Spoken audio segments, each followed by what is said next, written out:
الجاب بتوسع بتوين ان انت كنت فين وانت دلوقتي فين وانت عايزه تروحي فين. فبتلاقي لا ان انا لسه في حاجات كتيره لسه. انا كنت فاكر ان انا خلصت، دخلت جامعه اللي انا عايزها وبعدين اتخرجت وبعدين اشتغلت واتجوزت، ففاكر ده تمام خلاص انا خلصت كده، اللي باقي كله سهل.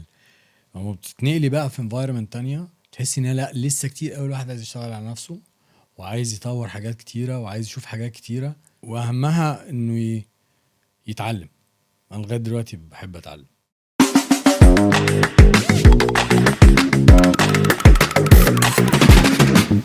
زي كل مرة بليز هطلب منكم تعملوا سبسكرايب عشان دايما يجيلكم المحتوى الحلو بتاع دردشة بدون فلتر. والمرة دي معايا ضيف جاي يحكي قصة نجاح وكفاح بطريقة unfiltered جدا.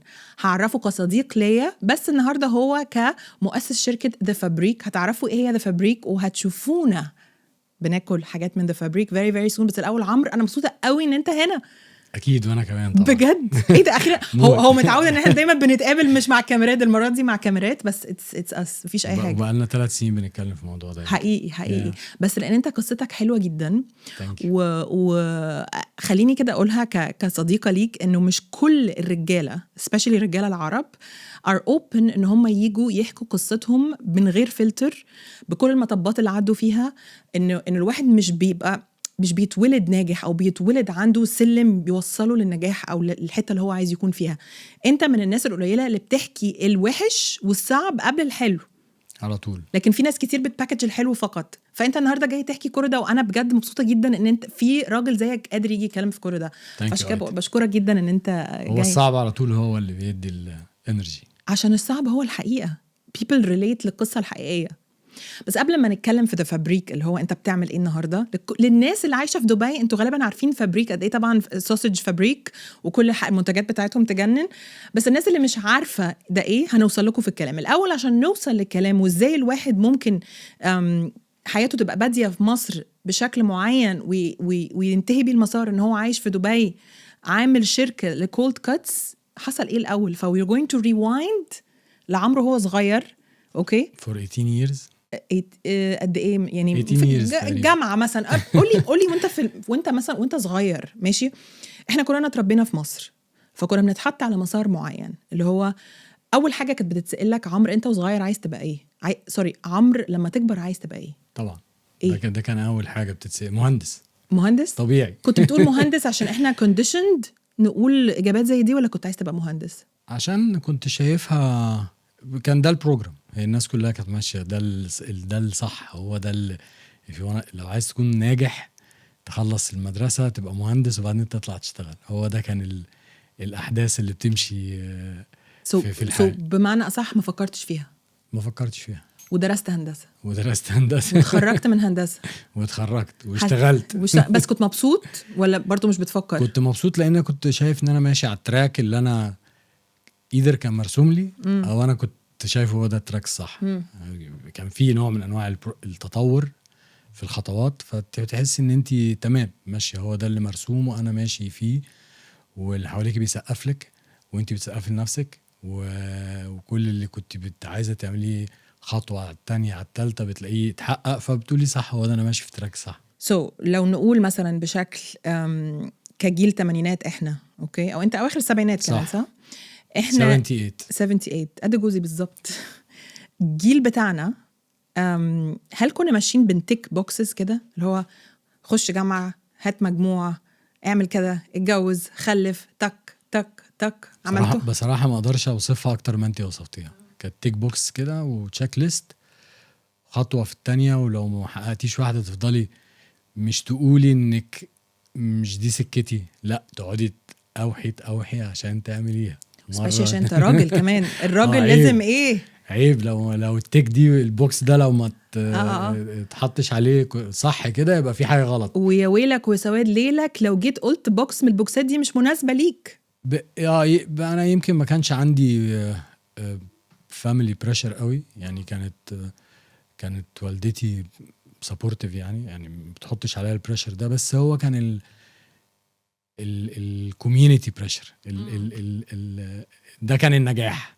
على فكره البريشر ساعات مش بيبقى جاي من الاهل، بيبقى جاي زي ما انت قلت من الكوميونتي، من السوسايتي، من صح. الصحاب، من البيرز. صح. ان مين بنخش برضو احنا صغيرين قبل ما نبقى نوصل لوعي جامد او ماتشوريتي، بيبقى فيه سباق، برضو سباق في الحياه جدا.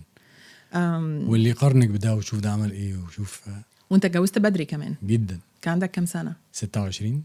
يعتبر بدري. وخلفت بدري برضو كانت هي بارت من من التشيك بوكس يعني. طبعا. ايوه طبعا. وخلفت بدري. ده كان النجاح يعني ساعتها، انك تخلص تشتغل تتجوز. بقيت اب وانت عندك كام سنه؟ 29. صغير قوي يا عمرو، قوي قوي قوي. طبعا ساعتها كنت بشوفها ده هو ده الصح. بس ما اعتقدش ان هي ليها صح وغلط، يمكن بس ليها الواحد بيتغير قد ايه بعديها. هو I will reframe it، لانه when it comes لولادنا طبعا احنا ما نقدرش نتخيل حياتنا من غيرهم ever، بس I will reframe it بشكل ايه، ان الواحد لو كان عارف ليفل المسؤولية اللي بتيجي عليه لما يبقى بالزبط.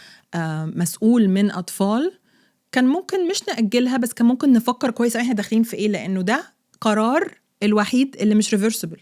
فعلا. اسيب شغلي، اطلق، اعمل كل ده reversible، بس ان انا ولادي forever.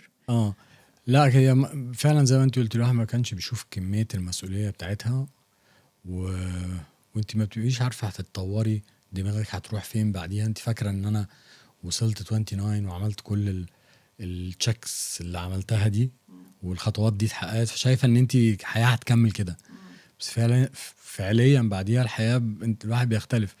وعلى طول انا بشوف دلوقتي يعني انا the last 10-15 years يمكن شخصيتي ودماغي اتغيروا تماما 3 مرات. حلوة الأربعينات جدا بجد، للرجالة وللستات جدا، فيها حاجة حلوة جدا. طب أنا هنط لمرحلة عمرو في الكوربريت. أوكي، عمرو دلوقتي زوج وأب وشغال كوربريت جوب. كنت بتشتغل إيه أنت؟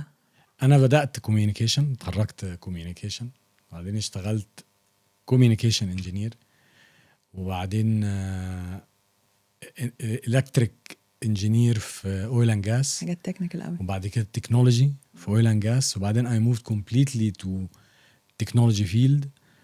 فكلها around technology وانرجي. قعدت يمكن 18 years عمالة to move from a company to a company، بس كل جامب والتانية كان بتاخد like 7 years 8 years. يعني أول the first job was 3 years، وبعدين 8 years في 8 years almost 19 years. ايه رأيك فيا وانا بسألك على أسئلة انا عارفة اجابتها اصلا؟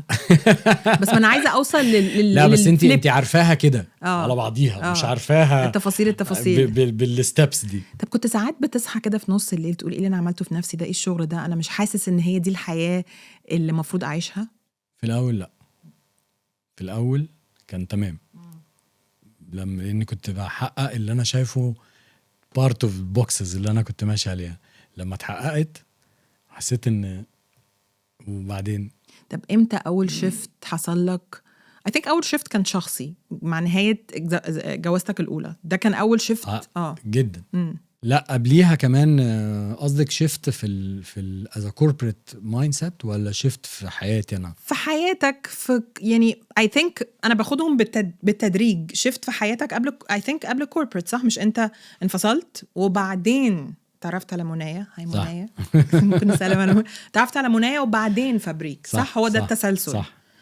بس لا اول شيفت حصل لي طبعا لما سافرت. لما مشيت من مصر، لانك وانت عايشه في مصر في السيركل بتاعتك، فالواحد ما بيتحركش كتير، انما لما بتخرجي بتبداي تشوفي سبيشال. ان انا مش مثلا مشيت من مصر طلعت على دبي على طول وخلاص. دبي برضو فيها عرب كتير وكوميونيتي. ايه ده، ما اعرفش اللقطه دي. رحت فين؟ لا رحت اول ما طلعت السودان. اوكي. بعدين رحت نيجيريا، وبعدين رحت ماليزيا، وبعدين رجعت على عمان، وبعدين على دبي. وكل ده كنت بتلف بالعيله؟ لا في الاول ما انا قعدت فتره في الاول اللي هي البلاد الصعبه دي كنت لوحدي، ودي الفتره تقريبا اللي حسيت ان الدنيا لسه فيها حاجات كتيره اذا انا ما عملتهاش. شخصيتي اتغيرت لما رجعت بقى اجيب العيله معايا. هنا بقى حصل اللي هو في ايه ايه اللي بيحصل. which is fair which is more than fair. طبعا كنت يعني بعد كل الحاجات دي انا كنت يمكن وصلت 33 years. 33 ده دلوقتي لسه يعني Prime. اذا كان أنا دلوقتي بشوف نفسي صغير إحنا لسه مش prime. عارف 33 ده صح. كنت بقى يعني لسه حسيت ان في حاجات لسه كتيره. مش عارف ده صح ولا غلط لا ان صح انا اقوله. 100%. بص انا دايما حتى هرفلكت شويه بس انا على حياتي. انت عارف ان انا نقلت لبنان وانا عندي 16 سنه. انا دايما بقول ده من احسن الحاجات اللي حصلت لي، مش لان هي لبنان، طبعا لبنان لعبت دور كبير جدا في تأسيس شخصيتي، بس if you zoom out هي فكرة ان انا طلعت من مصر، طلعت من اسكندرية، طلعت من البيئة اللي انا اتولدت فيها السيفتي. وانس تطلع من السيفتي بتبتدي عينك تشوف حاجة تانية، بتبتدي انت to reflect internally انا مين، عايز اعيش ازاي، بحب ايه، you actually understand yourself. I think هو ده اللي حصل لك، انت فهمت مين عمرو. وكمان الجاب بتوسع بين ان انت كنت فين وانت دلوقتي فين وانت عايزه تروحي فين.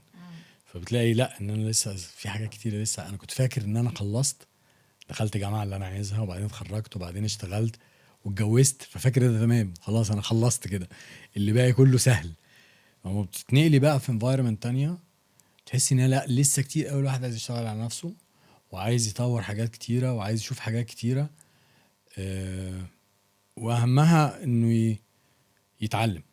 انا لغايه دلوقتي بحب اتعلم، دي حاجه انا بشوفها في الاول كنت بشوفها يمكن شويه فيها جاب ان انا على طول عايز اتعلم، بس دلوقتي بشوفها one of my يعني من اهم الحاجات اللي اتعلمتها طول ان انا عايز اتعلم، لانه it pays off في النمو الشخصي جدا. كل ما تتعلم اكتر كل ما تحس ان انت فتخيلي بقى لما كان عندي 33 سنه الجاب اللي كنت شايفها في شخصيتي ان انا عايز اطورها واعلمها كانت كبيره ازاي. هو سن 33 ده انت عمال ترجع ل 33 ليه؟ لان ده لما جيت دبي ولا ده لما حسيت انت مش حابب الكوربريت؟ ده لما حسيت بقى، لما بدات احس ان انا في الكوربريت تشالنجينج ليا، مش شايف، شفت جابس كتيره فيها، شفت ان انا بقى لي 7-8 سنين بشتغل كوربريت، وصلت فيها الليفل ساعتها 33 بدا يبقى بشوفه كويس، شايف قدامي لسه ستابس هتتعمل وبروجرس هيتعمل، فبدات تكويشن مارك البروجرس ده. شفت ناس اعتمدت كتير، كنت في النص بقى، شفت ناس كتير اعتمدت على الكوربريت وايه اللي حصل معاهم، فما حسيت ان انا بدات يعني مش قادر اعتمد على ده ان هو يكون ده اللي انا هكمل فيه. فده الوقت اللي هو I think كان big change in my life. انت سألتيني في الاول على ايه التشينجز اللي حصلت، عشان كده برجع لك على الرقم ده. برجع لعمرو عنده 33 سنه عايش في دبي، كنت اوريدي انفصلت خلاص، انت كان في الوقت بقى في الوقت اللي هو انا بتنفصل، بس حياتي بتتغير، حياتك بتتغير، بنفصل، بدات تو لوز اللي هي البوند والاتاتشمنت مع الكوربريت، وتريلايز ان انا عايز اعمل حاجه تانية، مع انه كانت فلوس كويسه جدا. فضلت مكمل يعني، فضلت قاعد بعديها 6 سنين ان بتوين بقى كده. ثانيه واحده، انت فضلت مكمل في كوربريت 6 سنين من بعد ما الشغف راح، بس انت مكمل عشان في مسؤوليه وانا محتاج الفلوس دي وما ينفعش اوقف. ومش شايف، مش قادر افكر في الدروب ده يعني لو سالتين ايه ده، يمكن لسه واخد بالي، يمكن خد الديسيجن ده خد مني قد ايه؟ كتير، خد مني 6 سنين كتير قوي.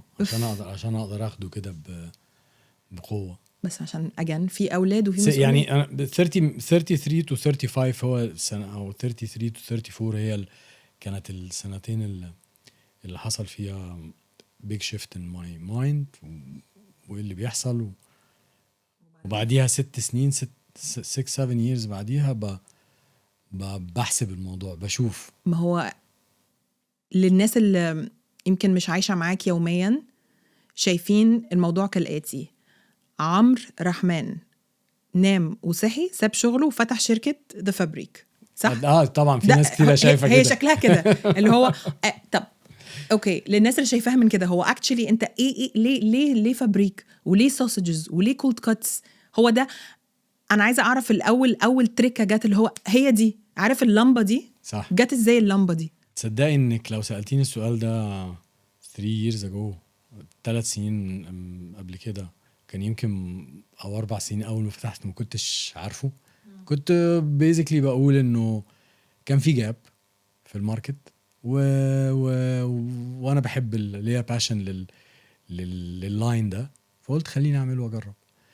بس لما في بقى كده ميموريز بتخبط في الدماغ وشويه هايلايتس كده بتحصل في الاوقات سبيشالي لما بنزل الصبح اجري او اعمل ماي باور ووك كل صبح، الحاجات دي بتيجي فاهمه هو انا قصتي ايه، هو بيجي لك ذكريات من طفولتك؟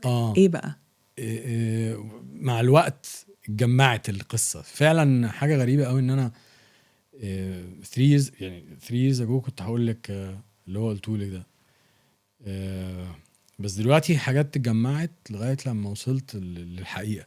وهي ايه؟ ان هي هو ما كانش فيه بيزنس بلان، هو انا زي ما بقول حاجه لقيتها احبها، بس انا الحاجه دي كونكتد لذكرياتي وانا طفل يعني. وانا عارفه احنا في العيد بنذبح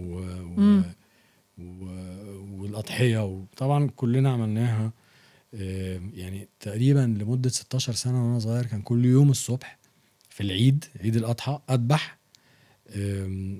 كنت انا بقى الابن الكبير وانا اللي بقف مع الجزار تحت يذبح، وكنت بحب قوي الموضوع ده قوي.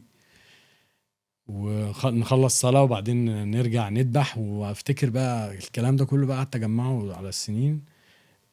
مامتي وخالتي وجدتي وخالتي الثالثه واقفين بيطبخوا مستنيين بقى الحاجه تطلع للفطار، اللي هو بقى يعملوا فطار العيد، الكبده والحاجات دي في البيت.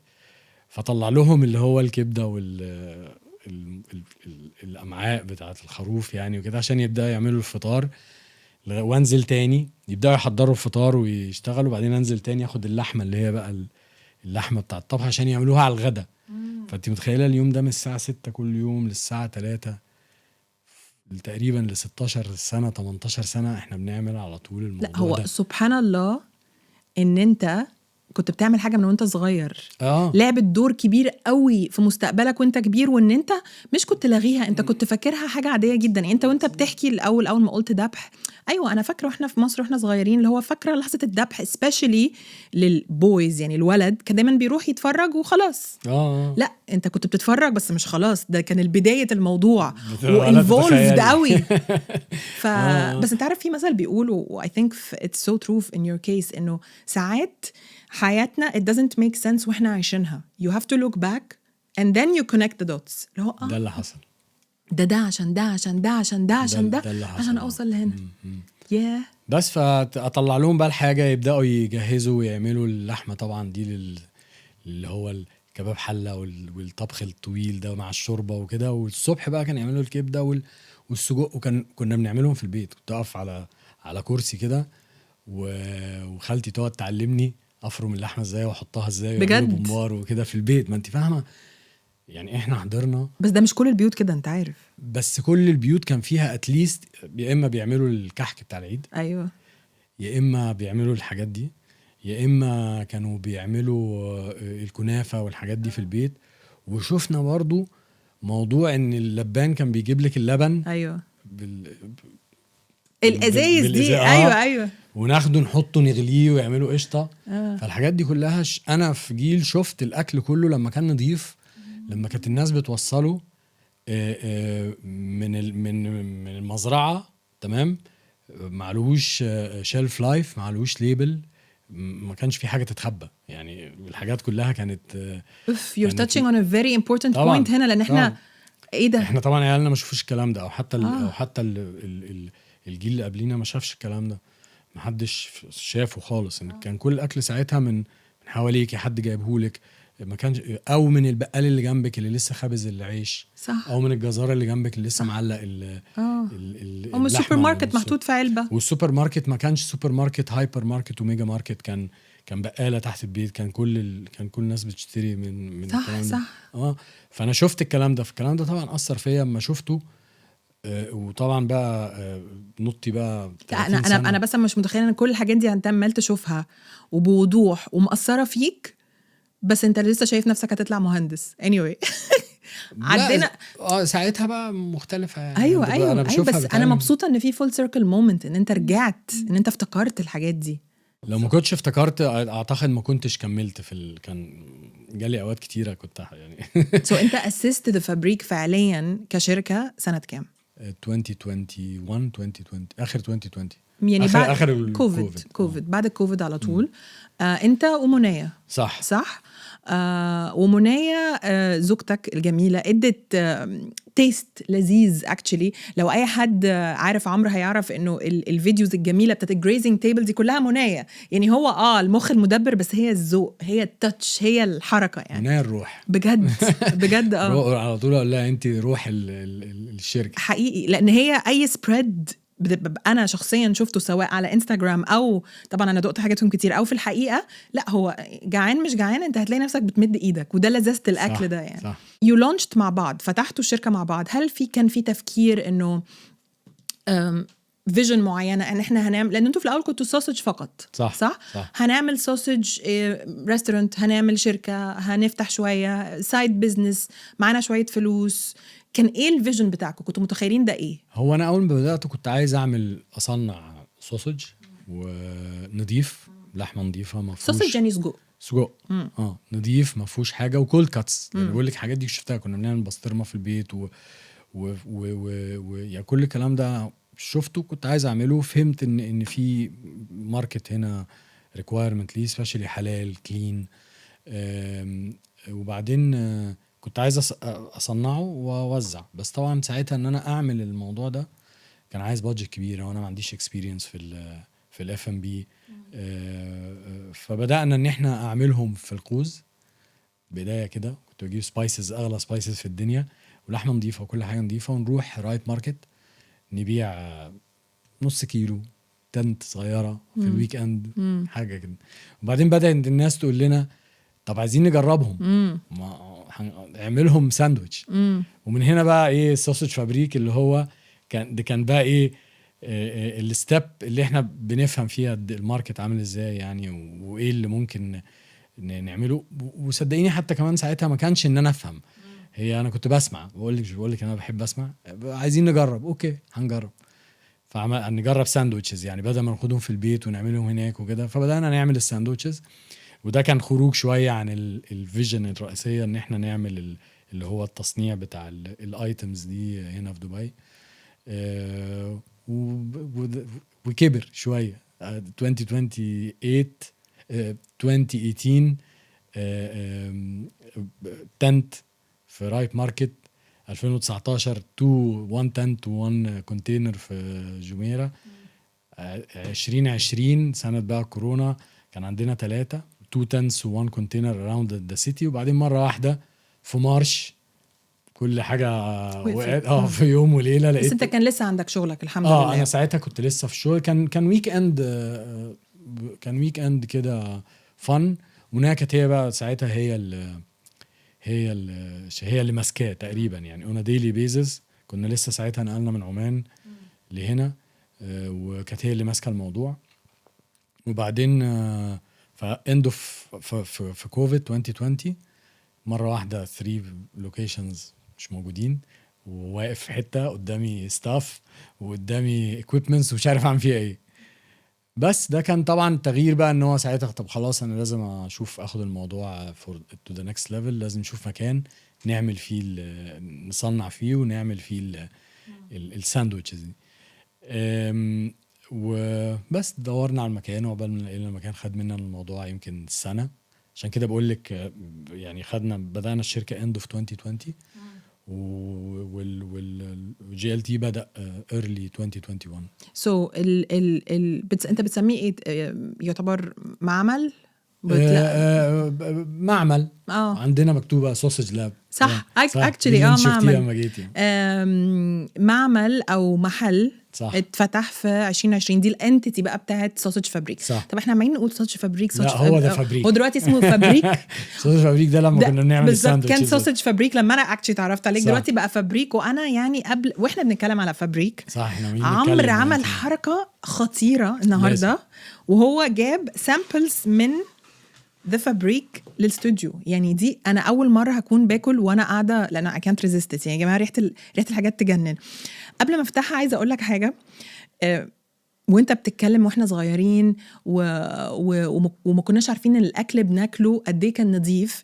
انا فاكره كده كان في شيفت لما ابتدينا بقى نجيب حاجات من السوبر ماركت، ووقتها كان في لانشون وما حدش عارف ده معمول من ايه. فاكر؟ وكان في لحظه ان هو ما تاكلوش ده. صح. هنا دي كانت هي الشيفت دي. اللي غيرت دماغ الناس خالص عن طب نفتح الكلام ده. بس باكجينج. أفتح انا أنا خايفه ولا أنت؟ ابوظ، انا خايفه انت ابوظ. كده انت كده هتدلقي انا كده هتقلبيها هدلق بس بحاول اشوف هي باينه في الكاميرا. اي ثينك باينه. طب يلا نفتح نفتح. عايز تفتح انت؟ قبل ما افتحي بس ركزي لي على الديتيلز دي. تحفه. انت عارف ان الحاجات دي confusing لناس كتيره جدا يعني. وانت بتفتح كده، معلش انا هقرا الحاجات يعني. دي بكل بساطه في ايتمز كتيره هنا. تمام. اوكي. فاحنا بنحاول نبسط الموضوع. احنا مش بس بنعمل الاكل ده بس، بنحاول ندي ادفايسز ازاي الناس تاكله. يعني بيرنج تحفه. يعني هنا مثلا مكتوب انهي نوع جبنه. انا مثلا عيني راحت على طول على البلو تشيز عشان بحب البلو تشيز. البلو تشيز مع العنب لا، بس ما فيش هنا كولد كاتس معها. لا اتس نوت بير ذس. هنا في سبايسي كريمي كونتراست. في بيرنجز كتيره تحفه. الفكره كلها الواحد هاو تو ازاي تاخدي حاجه فاتي مع اسيد شويه مع سويت. انت عارفه الكونتراست دي بتعمل فليفرز حلوه قوي في الاكل. فبنحاول بس تو جايد. يعني تخيلي انا اجيب لك طبق كده حلو فيه اكل واقول لك خديه. لا بس this is brilliant لانه اساسا لناس كتير قوي intimidating جدا انك تلاقي شاركوتري بورد او جريزنج تيبل او اي حاجه عليها كولد كاتس انت مش عارف ده ايه. يعني انا دلوقتي لو بصيت انا مش عارفه ده ايه. افتح يا عمرو بدل ما انت عمال تحمسني كده. انا كده بعيني المجرده انا حاسه ان كل حاجه حلوه بس الواحد يبقى مش عارف ده ايه. انت طبعا اكسبرت تقدر تعرف ده ايه من غير ما. طبعا بس لازم كمان اديكي شويه هنت ازاي تاكليها قول لي بقى يا مي. طبعا مش ممكن الجمال والحلاوه. طبعا دي شويه عينه من الحاجات اللي احنا بنعملها في فابريك. كل الحاجات دي طبعا كلين ميت سمول باتشز بروديوسد في يو اي خفيفه. كل حاجه فيها بالانسد. يعني بالانسد حتى ما تلاقيش ملح عالي، ما تلاقيش سكر عالي، ما تلاقيش فات زياده، ما تلاقيش سبايسز زياده. ودي حاجه تهمني قوي لان ده الاكل ده انا باكله. وانا يعني نوعا ما معدتي حساسه جدا فباخد بالي من الحاجات دي عارفه. وقررت ان احنا هنا في دبي ويو اي طبعا جنسيات قد كده. فكل الجنسيات هنا في دبي عايشه. فانك ترضي ترضي تيست واحد صعبه.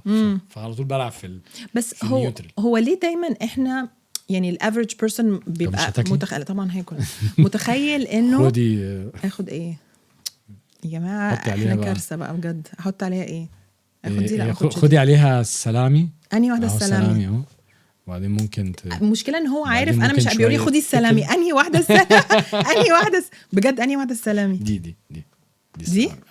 دي سبايسي. دي لا السلامي دي يا جماعه بقى يا جماعه. هو عارف انا مش عارفه. اوكي سو دي سلامي صح. اي حاجه شكلها دايره صغيره تبقى سلامي يعني نوعا ما. على فكره انا يعني بسال اسئله ومتاكده ان في ناس كتير they will agree with me لانه في ناس عارفه وفي ناس مش عارفه. اكيد في ناس طبعًا. عارفه بس طبعًا. انه لما تلاقيهم كلهم جنب بعض الموضوع كبير قوي يعني دي مش بيبروني. ايه الفرق؟ لا البيبروني اهو. البيبروني اتس مطبوخ دوت لونج دراي ايجد. يعني ده بيقعد 30 to 40 days عقبال ما يكون ريدي. البيبروني مطبوخ كوكت سموكت كوكت. سو البيبروني مطبوخ السلامي لا. سلامي ايجد. طيب ايه اللي اعرف منين ان السلامي او البيبروني اللي قدامي كلين او مش كلين كنوعيه لحمه؟ اقدر اعرف لما ببص عليه؟ مش اي حد يعرف. بس لما تبص عليه ممكن تعرفي لو حد اكسبرت. هي صعبه انك تعرفي بس you need to have that trust من السورس اللي انت بتتعاملي معاه. عشان كده الموضوع ده بقى very شائك شويه. ناس كتيره عندها اراء فيه ان كلين مش كلين في ايه ما فيهوش ايه. بس بيبان من التيست، بيبان من المنظر. في نقط سودا كتيره، في دهن كتير، في شوائب مثلا فاهمه. فكل الحاجات دي بتبان. انت طبعا لما بتبص بتعرف. طبعا انا بعرف حتى كمان من الطعم. بعرف السبايسز. انت مش هتاكل يعني انا هاكل لوحدي. بعرف السبايسز كمان اذا كانت بيور سبايسز ولا فيها متخلطه بحاجه. طبعا مع الوقت بعرف كل الحاجات دي. فاقول لك ده سموك تركي. ده بريكفاست لانش دينر فيري لايت على المعده وهاي بروتين وكلين. This is a clean label. ده سموك تركي. ده ده بريزاولا بريزاولا فابريك، مش ايطاليان مش اي حاجه تاني، ده فابريك بريزاولا. كله فابريك. سو فابريك سموك كله تركي، فابريك. فابريك بريزاولا، فابريك تشوريسو مستخبي المستخبي وبعدين فابريك ده بيبروني، وبعدين بيبروني، بعدين سلامي. عندنا طبعا لسه برودكتس اكتر من كده، بس دولت اللي انا جايبهم لك النهارده عشان يا بختي. طب انت مش بتاكل ليه؟ يلا هاكل معاك يلا. انا اضطريت اصور بالتليفون يا جماعه عشان عارفه انه في الاخر هيبقى الحاجات دي كلها اتنسفت. اوكي سو دي انواع. انت عندك كام نوع كولد كات في الشركه؟ الستاندر حوالي 12، بس طبعا ساعات بنعمل حاجات مختص، حاجات سبيشال لبعض الكاستمرز فاكتر، يعني عندي اكتر من كده، بس في كاستمرز بس انا ما كنتش اتخيل انه ممكن يكون في اكتر من 12 نوع حلال كولد كات، لانه دايما الكولد كاتس عارف كده لما تبقى مسافر او حته 3/4 بتكون مش حلال. صح. عايز اقول لك ان في اولموست كل بلد في الدنيا فيها نوع من انواع السوسج والكولد كاتس تقريبا بتاعتهم. اوف مش عارفه اكل ايه تاني. لا اتس هارد، بس انا بحب البرزاولا قوي. برزاولا اتس فيفورت لاغلب الناس، لانها جاست سمبل بيس اوف ايجد ميت، وفليفرز بتاعتها على طول هاديه، ما فيهاش اولموست ما فيهاش سبايسز خالص، سبايسز بتاعتها من بره. فناس كتيره يعني يعني دي بجد حلوه. بجد حلوه. ثانك يو. انا مش مجامله، انا قعدنا وقت كتير كمان عقبال ما الفليفرز دي ظبطت، لان الحاجات دي عشان تعمليها بتاخد وقت، مش زي طبخه بتطبخيها ما عجبتكيش بترميها. دي انت بتعملي الايتم بيقعد عشان تعرفي هو كويس ولا مش كويس، تقعد تجرب في ناس شهر ولا شهر ونص. ايوه طبعا. بعدين لازم تسيبيه شويه عشان يهدى، وتحطيه في فاكيوم وتحطيه في باكينج عشان تعرفي هو هيفضل قاعد قد ايه. هل البرزاولا بسطرمه؟ قرايب. واحده من ايطالي ويوروب، واحده من عندنا من عندنا واحده عليها كفر وواحده سيمبل كلين. انا حاسه ان انا بعمل كولد كاتس 101. هل السلامي والبيبروني والتشوريسو والبرزاولا، انا بتكلم على 4 دول عشان دول 4 بيف صح، كلهم بيجوا من نفس الحته تقريبا. من فين دي حته دي حته مختلفه شويه، بتيجي من حته اسمها اي راوند. اوكي لين تقريبا معموله للايتمز دي بست، يعني الايتمز دولت بقى بيجي كلهم من قطعيات تانية. لا اللذاذه يا جماعه بصوا دولت مينس، دولت فول ماسل. اوكي دول مينس بيف بتحط عليه سبايسز ونعمل التكنيكس بتاعنا في لتحضيرهم، ودولت فول ماسل بياخدوا مع الوقت والتحضير بتاعهم بيطلعوا بالمنظر اوكي ده. ايه ده؟ انا اول مره اعرف ان الموضوع ده له اسم. يعني التركي ده ما هواش منس ولا تركي زي اللانشون ولا كده، ده فول ماسل. باين في هجيبهم اهو في الكاميرا بتاعتي. انا اول مره اعرف انه اللي هم الكبار اللي هم بيبقوا سلايس كده دول اسمهم فول ماسل، لان هم فعلا مقطوعين از فيرسس الصغيرين المدورين اللي كلهم قد بعض. معلش انا بشرح الشرح بجد بتاعي انا لحد مش اكسبرت ازاي بشوفهم، ان كل دول بيبقوا عباره عن هم مينست فعلا. مينست انا ما كنتش عارف. لا مثلا اللانشون بيكون كبير بس برضو مينست. دول بيكون باين عليهم، يعني شوف دي مثلا مش يعني باين عليها ان هي، بس لانه التركي ده غير التركي. في تركي كده في السوبر ماركت بيبقى شكله وحش. كله زي اللانشون كده املسفايد، كله ووتر وسبايسز حلو. احنا كورن ستارش وبوتيتو ستارش وتعرفي طبعا الحاجات دي كل ما تشوفي شيلف لايف طويل كل ما تفهمي ان في حاجه، ما فيش حاجه طبيعيه بتقعد كده. دول مثلا الشيلف لايف دول كل اخرهم شهر. اوكي.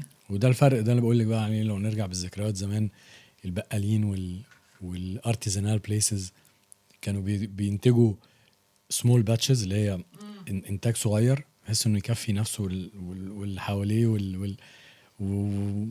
ومش عايز يطلع شيلف لايف. لما دخل زي ما انت قلتي بقى الميجا ماركتس والسوبر ماركتس، الناس دي كلها راحت عليها، بدأوا عايزين يحطوا اللي يحطوه في البرودكتس عشان يقعد شيلف لايف. انا مبسوطه ان انت بتاكل معايا. طبعا باكل ومبسوطه ان احنا مش جعانين بس يعني نقنقه، بس ده لذة الاكل ده ان انت نقنقه او عشاء او فطار جدا، وانت ممكن بتبيعه وسناك وكلين وهاي بروتين بتبيعه. ممكن نشتريه كباكجد حتت او ممكن نشتري something like this. انت صح. which is يعني للي مش شايف، يعني ممكن تشتري بالباك 150 200 جرام او تشتري البوكس دي فيها كراكرز وفيها كراكرز فيها بيكلز از ان اسيد element عشان يدي التيست، يعمل بالانس مع الفات. هاني هاني كومب اورجانيك، ده السويت اليمنت. ودي اوليف عشان برضو السولتي واسيد بتاع الاسيد بتاعها والاويلي. فديس از هاو. طبعا جريبس سو كيوت كمان. جريبس اورجانيك فارم جريبس. ف we're trying ان كل حاجه تكون برضو لوكالي، يعني حتى البوكس لوكال. لا يعني والحاجات اللي في كل البوكس حاجه هنا لذيذة. لوكال. البوكس دي بيرفكت، والبيرنج يعني انا مش انا حاسه ان انا all set. صح. لا بس عمرو what a success story honestly ان انت جاي دلوقتي. يعني انت بتقولي الموضوع بقاله سنين وسنين وسنين in the making. انت if you take a moment ماشي وتحاول كده تقول لعمرو اللي كان عنده 33 سنة في دبي حاسس انه حياته مش fulfilled، تعالى وريه ده، وريه ان هو وصل انه الجيرني بتاعته. احنا كمان ما اتكلمناش في حاجة مهمة جدا وهو علاقتك بالرياضة، هنوصل لها. ان انت اصلا شخص رياضي اثليتيك وبتاخد بالك من صحتك وبتتحرك وبتحب تاكل اكل كويس.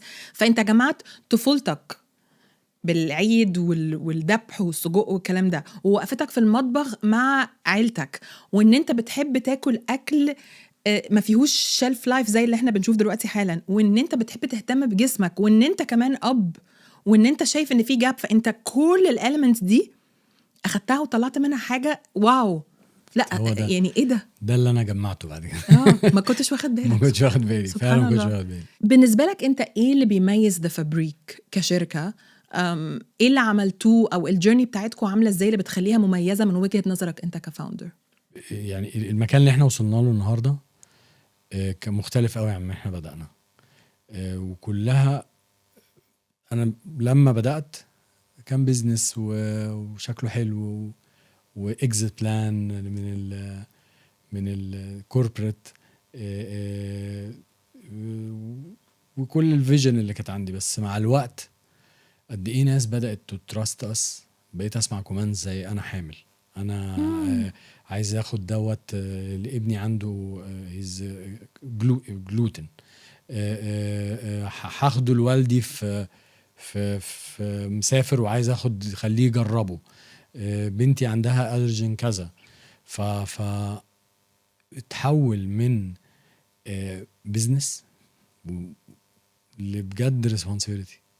الموضوع بقى بقيت لان انا مش جاي من الاندستري دي، انا جاي من الاندستري فيها ريسبونسبيلتيز تانية، بس شايف دي اون ذا فروم ذا سيرفيس كده ان هي حلوه، بس انه يكون في الريسبونسبيلتي دي. فالواحد بدأ يبص على الموضوع انه ريسبونسبيلتي اكتر ما هو بزنس، لان في ناس بتراست اس على their families، على sometimes بيجي لنا اسئله بتحس ان الواحد احنا اسئله تتسال لدكاتره. طب انتوا يا جماعه شايفيننا كده، عارفه ازاي؟ بس ثقه حلوه. فتلاقي الواحد بقى عايز يطور من نفسه وعايز يتعلم وعايز عشان يعرف. فالكميه الاسئله دي وصعوبتها والسنسيتيفيتي بتاعتها بتخلي لا ده الموضوع اكبر من ان هو بيزنس بنبيع كول كاتس ولا لا، دي بجد ريسبونسبيلتي. فمع تطور مرحله تطور البيزنس ده دلوقتي احنا النهارده في مرحله ان الواحد شايف الموضوع اكبر بس ما هو بيزنس. فالحمد لله يعني. عشان كده على طول بقول لك موضوع تراست.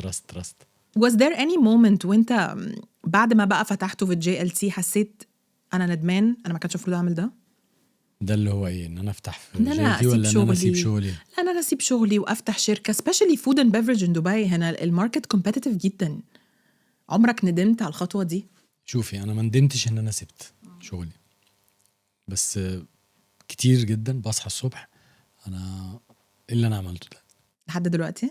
دي قلت بس هي قلت لما بدأت اشتغل على دماغي، بدأت اشتغل على نفسي ان انا افهمها ليه جاية من ايه وكده. بس ان انا اندم ان انا سبت، لا عمرها ما دي ما جاتليش. هجيلك سؤال من ناحية تانية، لانه انا برجع لعمرو اللي هو كان متجوز ومخلف وطلق وعايش دلوقتي تقريبا بيفتح بيتين، لان هو كمان اتجوز تاني وعنده مسؤوليات وعنده شغل كان بيديله فلوس كويسة. انت خدت قرار ان انت قرار صعب جدا يمكن رجالة كتير بيحلموا بيه، اللي هو انا هرفض الكوربريت جوب دي بكل البنفيتس بتاعتها بكل الفلوس، وهغامر ان انا افتح شركة انا مش عارف هتنجح ولا لا. بس صح. هل ده اثر عليك ماديا؟ طبعا اثر عليا قوي. طبعا زي ما شرحت لك ان انا قعدت فتره عبال ما خدت الديسيجن، بس ما خدتوش، كان خلاص الفاينل بتاعه خلاص، فهمت الشغل مش رايح في المكان اللي انا عايزه، لازم I have to take a move. وبعدين وكان ده بدأ شوية يبان، بس كان لسه زي البيبي، كان لسه بيبي صغير يعني أشهر. فلما نطيت فيه قلت خلاص أنا لازم أديله كل حاجة عشان يقدر، عشان أقدر أقومه. فأوتوماتيكلي في شهر شهرين حصل لي دروب، مش أقل من 75-80% من income. طب والولاد؟ قعدت كنت طبعا كان في شوية سيفينجز بقى، فصلت ده عن ده. بس طبعا اللي انا كنت راسمه لده انه يقوم في وقت معين ما طلع، ما ظبطش. لان ده اول درس اتعلمته، يعني اللي هو الواحد بيحط بقى بيزنس بلان ويعمل ومش عارف ايه والارقام وكده، وبعدين بتنط تلاقي الدنيا حاجه تانية خالص. حاجه تانية خالص. ما كانش عندك انفسترز او انفستمنتس من الناس حواليك؟ كان كله فلوسك؟ لا، في الاول كان فلوسي، في ناس بصراحه they trusted me وكانوا معايا. وبعدين بس يعني كلها فاميلي، يعني كلها حاجه فاميلي اند فريندز. وبعدين فخلص بقى كل الكلام ده، كل السبورت وكده خلص، ومره واحده لقيت نفسي لا معايا فلوس والسيفنجز خلصوا ومفيش سبورت خلاص. والولاد كانوا في مصر؟ الولاد كانوا في مصر. طب ايه خدت منهم وقت عقبال ما يفهموا الموضوع ده، لان سيمبلي انت شايفه عامله حاجه، ناس كتير قوي شايفاها ناجحه، لانك لازم تبيني ان هي تمام. الناس بتشوف من السوشيال ميديا، فالناس بتفهم ان الدنيا ماشيه حلو. اللي باين من بعيد انه بابي عايش في دبي وعنده محل والدنيا ماشيه عند مش بس الولاد، يعني ناس كتيره، يعني حتى ما كانش بيشوفوا اللي بيحصل في الباك جراوند، ودي اي ثينك عند ناس كتيره يعني. فعبال ما الولاد تقريبا عبال ما فهموا الموضوع ده وجمعوه، خدت وقت. بس بصراحة لما فهموا يمكن أحسن حاجة حصلت لي في حياتي. ايه ده ازاي؟ لأن حسوا، استرجلوا ولدين يعني، بدأت علاقتي بيهم تشد أكتر، بقى فيهم عندهم كده عطف شوية عن الموضوع، وبدأ يبقى فيه تفاهم وبوند زادت. يعني انت قعدتهم وفهمتهم انه انا ماديا في تغييرات؟ حصل كده في الاول، بس بقول لك خدت وقت عقبال ما اتفهمت. برافو عليك، بس برافو ان انت قلت لهم. انت مش فاهم قد ايه، لان انا كنت لسه بسجل حلقه مع 3 فاوندرز، و2 منهم باي ذا واي كانوا برضو في الفود اند بيفرج اندستري، وبيتكلموا على علاقتهم بالفلوس كفاوندرز، وان بدايه علاقتهم ازاي صحيه او لا بالفلوس هي ازاي الواحد نشأ في بيته، مين بيكلمه، هل اهالينا كانوا بيقولوا لنا في مشكله ولا ما فيش مشكله، وايه الصح والغلط، ان احنا نشرك ولادنا لما يكون في فعلا ازمه، او نفهمهم قيمه الفلوس بطريقه ما. بس انت بص، انت يو فيريفايد كل حاجه انا كنت بفكر فيها، ان احنا كل ما نبقى صراحه مع ولادنا، طبعا مش صراحه، مش لازم نقول لهم في فلوس قد ايه وما فيش قد ايه، بس لازم تقول لهم يو نو وات، لا الدنيا صعبه دلوقتي، مش هنصرف زي الاول. انت عملت حاجه زي كده صح؟ طبعا. هو ده اللي غير لي، بقول لك قربني منهم جامد. بدأوا يطلعوا بافكار، طب هنعمل ايه. الموضوع قلب من ان هو بس ان انا هات وبروفايدر، لان احنا هنعمل ايه. شايفه الفرق؟ بدل ما اللي هو انا سايق لوحدي، بقى في حد، طب هنعمل ايه، كوبايلوت، طب انا عايز اشتغل، طب ما تشوف لي شغل. واو. طيب هعمل ايه، طب فاهمه. هم عندهم قد ايه دلوقتي يا عمرو؟ 19 و16. ربنا يخليهم لك. ثانك يو. لسن حلوه قوي ليهم جدا. ودماغهم بقى اتفتحت، بدأوا يفكروا المواضيع بطريقه تانية خالص يعني. فدي طبعا دروبت. ومش هم بس، كل اللي حواليا طبعا. انا كانت ناس بتقول لك ايه يا مجنون ده، ايه اللي انت بتعمله ده؟ طبعا بجد طبعا ما كانش حد فاهم شيء يعني. ايه اللي فتح محل ده في ايه؟ ساب البترول راح للسجق. الناس ما كانتش لان انت مفهوم. اخر يوم ليك في كوربريت كان امتى؟ في ماي 2021. بقالك 5 سنين. 5 سنين. واو. قعدت اول سنه في التانية اوكي، لان كان لسه في سيفينجز وبعد كده اخر 3 سنين بقى صعبين جدا. طب ايه احلى حاجه، بما انك قلت في كام سنه حلوين في كام سنه صعبين، هسألك السؤال أبيض وأسود قدام بعض. إيه أحلى حاجة about starting your own business وأوحش حاجة؟ احلى حاجه انك ودي برضو حاجه تانية من اللي انا يمكن ما قلتلكيش، هو انا كل شغلي كنت بروح to start something new حتى مع my corporate work. شايفه البلاد اللي قلتها لك دي كلها كان فيها نيو، كلها كانت businesses. أنا هكمل أكل عادي جدا. كملي. لا انا مش شايفها. قول لي ها كل شغلنا فيها حاجة نيو.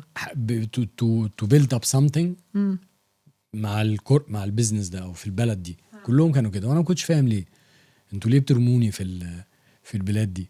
انا عايز اقعد في دبي ولا عايز اقعد في، ما كنتش فاهم. وبعدين دلوقتي لسه انا فهمت هي دي شخصيتي. يعني هو ده، انا بحب ابني حاجه من تحت، بحب ابنيها من الاول، عارفه. يمكن لو لاحظت كمان الاسم فابريك ما بيلينكش حاجه معاكي في الموضوع ده، انه بتفبرك حاجه من هي جت من هنا؟ لا خالص. ايه ده والله العظيم. طب جت منين؟ بجد هي جت كده، انه سوسج فابريك بنعمل فابريكيشن يعني وبعد كده ده فابريك. ايه الحلاوه دي؟ كل فعلا كلها جت كده. يمكن لما الاسم اتعرض عليا حبيته. فانت حبيته ليه؟ من كل اللي بحكي لك عليه ده، كل الهيستوري اللي انا بحكي لك عليه ده. من اللي انت قلته ده ردا على سؤالي، احسن حاجه ان انا البنايه دي بنيت حاجه بتاعتي. تمام. وهتقولي لي ايه اللي بيخليك تكمل؟ ان انا اشوفه، ان انا احس ان انا جيت وعملت حاجه جديده، ويمكن كمان 20 سنه تفضل مكمله، 30 سنه تفضل مكمله يا رب ان شاء الله. ده اللي هيخليني احس ان انا، وما تكونش حاجه جديده، حاجه تكون عملت اسم، عملت امباكت ليا وللناس اللي حواليا، اللي هم اهلي ومراتي والناس اللي بيحبوني، والناس اللي مش عايز اقول عليهم كاستمر، بس الناس كوميونتي بتاعتنا. It's a community, it's a movement كمان. ان انت بتغير طريقه اكل الناس. ده هو ده اللي انا بحاول. طب ايه اوحش حاجه؟ اوحش حاجه بصراحه المجهول. السيلف داوت. تشكك في نفسك. ايام كتيره بقى. بس المجهول خطير بقى. انا بسالك ليه؟ لانه ممكن يكون في حد دلوقتي بيتفرج علينا او بيسمعك ويقول اف، بس اكيد عمرو ده اشطر مني بكتير، ان هو عارف ياخد الخطوه دي وحسبها صح. بس انت الحلو في قصتك ان انت بتيجي تقول فين نقاط الضعف، ان انت لحد النهارده لسه عندك سيلف داوت، ان انت بتشك في نفسك، ان انت خايف من الايام اللي جايه، خايف من المجهول. لو بصينا على الصوره من بره، ما هو ده كلنا، ما حدش عارف ايه اللي هيحصل بكره، ما حدش عارف الانكم بتاعه الثابت هيفضل ثابت ولا لا. طبعا انا مش بقلل من انه انتربرينور او فاوندر بيبقى فيه ستريس ده اكتر، لانك حاسس نفسك فاتح كذا بيت واكل وشرب وناس واهل it's heavy. بس it is so real ان انت بتقول انه ده من الفيرز اللي عندك، انه مهما كبرت انت لسه خايف. انا مش عارف الشهر الجاي هيحصل ايه، انا مش عارف ايه اللي ممكن يحصل، بالذات في السنين الاولانيه بتاعت اي بيزنس. يعني الموضوع ده خطير، متعب. طب ايه غلطه عملتها كبزنس اونر انت فود اند بيفرج اندستري، غلطه عملتها ولو هتنصح حد دلوقتي بيفتح بيزنس شبهك تقول له ما تعملش كذا، تعلم من غلطتي؟ نشفت دماغي في الاول. ازاي؟ يعني انا طبعا عملنا بقول لك ايفنتس، فكانت فيري سكسسفul. بس الحقيقه ان حياه الايفنتس واللي هو الويك اند بزنس ده، او حد بيعمل حاجه من البيت، مختلفه تماما عن اللي هو الريفينيو ستريم او داي تو داي بزنس. تمام. فقابلت ناس كتيره قالوا لي هيحصل عندك مشاكل 1 2 3. اقول لهم لا، انا ما كنتش بسمع الكلام، لان مش واثق في نفسي. بس بقول انا جاي من اندستري تكنولوجي وانرجي وده موضوع سهل. يعني ده موضوع سهل. فما في ناس كتيره ما سمعتش كلامها في بعض النقط. لو كنت سمعت كلامهم كانوا، بس برضو لو ما كنتش وقعت ما كنتش هتعرف تقف اقوى. حلو، صح. يمكن كنت هرجع تاني للسكك دي، يعني تقريبا الواحد ما بيتعلمش الا لما بيجرب. صح. لازم تقع بنفسك. يمكن يعني واحنا بنتكلم دلوقتي فتحتي لي نقطه ان فعلا انا يمكن لو ما كانتش الغلطات دي حصلت في الاول والبيزنس لسه صغير، لان هي حصلت في الاول والبيزنس صغير، عرفنا نعالجها. فاهمه؟ يمكن كنت اتفاديتها وحصلت بعدين. يعني دلوقتي الترابل شوتنج في اول حلو interesting perspective برضو. اوكي سو من 4-5 سنين عمرو ساب شغله تماما وتفرغ لفابريك.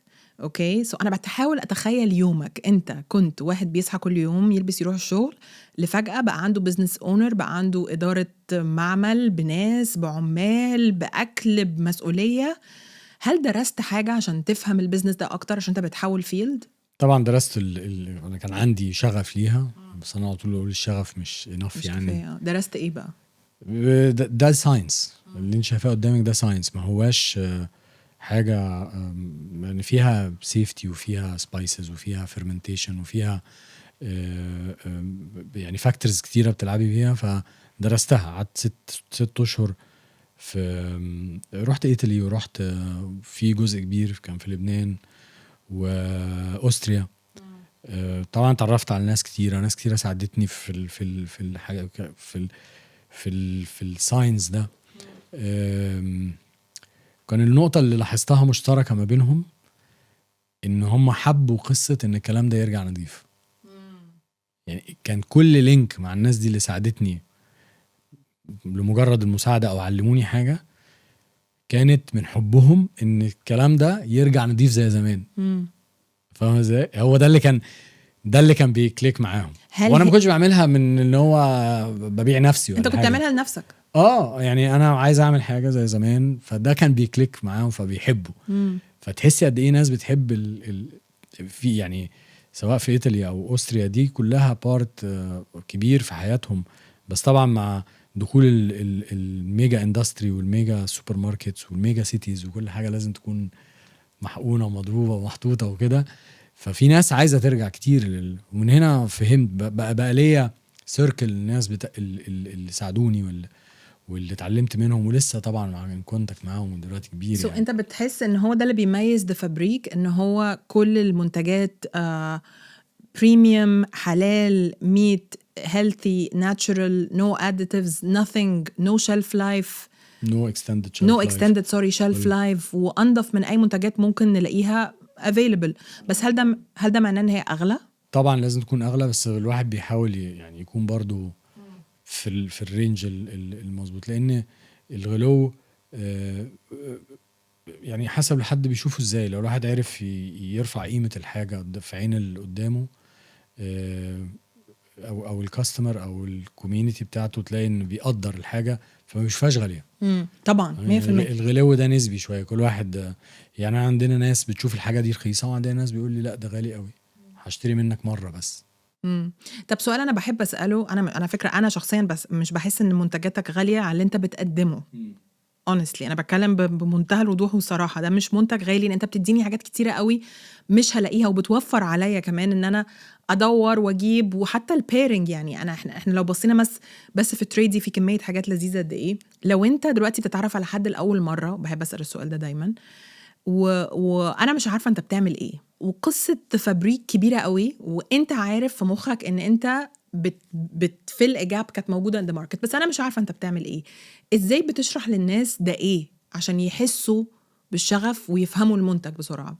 فابريك احنا بوتيك بوتشري، وانا قصدي بوتيك يعني مكان صغير، ما عندناش 50,000 نوع من اللحمه اللي هم بنجيبها بنعمل بيها البرودكتس. يعني كل الحاجات اللي هنا دي مش ليفت اوفرز ولا تريمينجز ولا تقطيع من هنا، كل دي اللحمه بتيجي زي ما هي بنعمل بيها البرودكتس دي لوكالي بروديوسد، كول كاتس وسوسجز وكلين ميت، ستيك ومنست، حاجات للطبخ مينلي للبيوت. حلو. عارف ليه انا بسألك بتعرفه ازاي؟ لانه اجان لناس كتيرة قوي فكرة كولد كاتس موضوع عايم قوي على بعضه. عارف ازاي؟ فانت تيجي تقولي انا عندي كولد كاتس حلال كلين وبروتين نظيف انت محتاجاه في حياتك كل يوم وموجود locally made، انت you're taking بقى boxes back to the boxes، you're taking boxes كل household محتاجها. صح. حقيقي محتاجها جدا. do you think ان انت شغفك للرياضة والموفمنت، انت شخص رياضي وطول عمرك بتخلي بالك من صحتك، بتتمرن كل يوم؟ كل يوم الصبح. برافو بجد.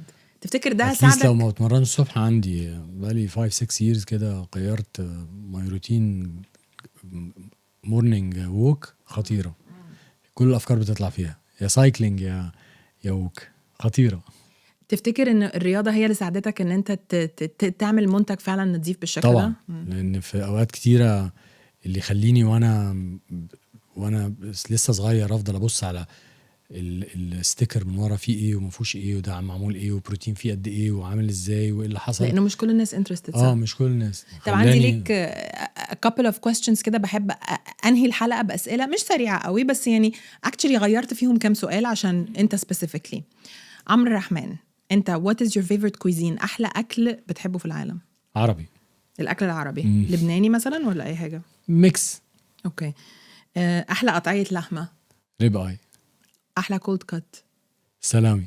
اوكي، عشان كده قلت لي ابتدي بالسلامي. فهمت. اوكي. طب لو في اكله واحده بس هتاكلها كل يوم من حياتك، ايه هي؟ سوب. بجد؟ يا راجل. كل اللحوم دي بيقول لي شوربه، هاكل شوربه كل يوم. طب اسئله الانفلترد بقى، عشان اكلها كل يوم انا ما اقدرش اكل فيها يعني. دي اجابه نموذجيه. اجابه فير. لو قلت لك كتاب، ايه اول كتاب هيجي في مخك؟ اول كتاب قريته ايه؟ بور داد ريتش داد. حلو. اول كتاب قريته. كنت كبير شويه بس ماشي هنعديها. لو قلت لك اغنيه، ايه اول اغنيه تيجي في مخك؟ صعبه دي. اكيد مخك مدندن اغنيه النهارده كده، يا مصر بتعمل ايه صح. عشان الهيصه اللي احنا فيها. ايوه. سو احنا النهارده بنسجل الحلقه، مصر لسه كاسبه اول ماتش ايفر في كاس العالم، فاحنا يعني يا مصر بتعمل ايه ازاي. ان شاء الله باي ذا تايم الحلقه تنزل نكون تاهلنا. ان شاء الله. طب لا، اغنيه هي دي، مفيش اغنيه تانية؟ لا. هزفي ده هو مش فنان. طيب ما بتجيش في دماغي. لو اديتك عصاية سحرية وقلت لك العصاية دي هترجعك في أي يوم من حياتك وتعيشه تاني، هترجع في امتى؟ خطير السؤال ده. بلاش. بحاول أفكر. لا مش لا بلاش مفيش حاجة. لأنه ممكن يفتح باب مش عايزين نفتحه، فمش مشكلة، هنعدي السؤال ده. طيب ده سؤال تاني العكس تماما. لو اديتك get out of jail free card زي بتاع المونوبولي، وقلت لك ان انت لو عملت أي كرايم مش هتخش السجن، هتعمل ايه؟ احنا unfiltered، ممكن تقول اي حاجه. هلبس ترانسبيرنت. هي دي كرايم؟ واشوف بقى دي ساعتها هروح كل حته. هتعمل ايه؟ اعرف اللي بيحصل في حتت. ماشي اوكي. لو تقدر تكون في اي حته بتعمل اي حاجه دلوقتي حالا، مغمض عينك، انت فين وبتعمل ايه؟ مسافر. فين؟ في حته فيها بحر اكيد. حلو. بتاكل ايه؟ فروتس. Okay, fruits and soup. عمرو, I'm seeing a completely different side ليك. Very interesting, very interesting. طب وانت قاعد على البحر كده لسه واكل سوب وشوية فاكهة واتمرنت خلاص، حلمك فابريك يكون عامل ازاي؟ بتحلم فابريك كده يبقى واصل لإيه بعد 20 سنة؟ شايفه في يعني trusted brand، الناس بتشوفه I trust، بأهم من كبره. يعني شايفه انه يكون trusted اهم من انه يكون كبير، لان عادة الكبر ساعات بيفقد شوية حاجات، شوية commitments يعني. لا بس انا شايفاه يكبر ومحبوب وله community بتاعته consistent ان شاء الله. صح. trusted زي ما انت بتقول. trusted. في سؤال دايما بحب اساله، وهو الاسنس بتاع دردشه unfiltered، لان انا I guess you already know أنا التشيلي بيبر هي تشيلي. شو شفتها عندك؟ التشيلي هي دردشة unfiltered. عادة بسأل ضيوفي what is your spice أو إيه اللي بيميزك أنت كعمر، بس السؤال بالنسبة لك أنت loaded ناحيتين. إيه اللي بيخليك عمر؟ what is your spice؟ و actually what is your favorite spice؟ My spice is experiment و experience والشغف لأن أعرف حاجة جديدة. مش فاهم قد إيه ببقى excited لما هسمع حاجة جديدة ولا كده يعني. ده my spice. مغامر. حلو. and actual favorite spice؟ smoked paprika. حلو قوي. في smoked paprika هنا؟ ده التشوريسو. انا حاسه ان هنخلص الحلقه لازم تجرب بجد. انا ماسكه ايدي بالعافيه اصلا من كميه الحاجات. لا سبايس خطير. smoked paprika لا ملح ولا فلفل ولا، خطير. حلو قوي. ولا سبايسي. اعتقد ان الحلقه دي وهي بتخلص احنا جوعنا كل الناس. اللي موجود في الامارات اطلبوا فابريك حالا، اللي مش موجود في الامارات تعالوا الامارات واطلبوا فابريك، او we manifest together انه فابريك يكبر يبقى موجود wherever you are. صح. a trusted brand that brings premium حلال clean cold cuts everywhere in the world. عمرو قصتك قصة بجد، أنا عارفة إن إحنا كان ممكن نتكلم أكتر بكتير جداً. بس قصتك قصة جميلة inspirational and real. Thank you for coming on Dardasha Unfiltered and thank you for being unfiltered. نكمل تاني. أكيد. to be continued. Thank you.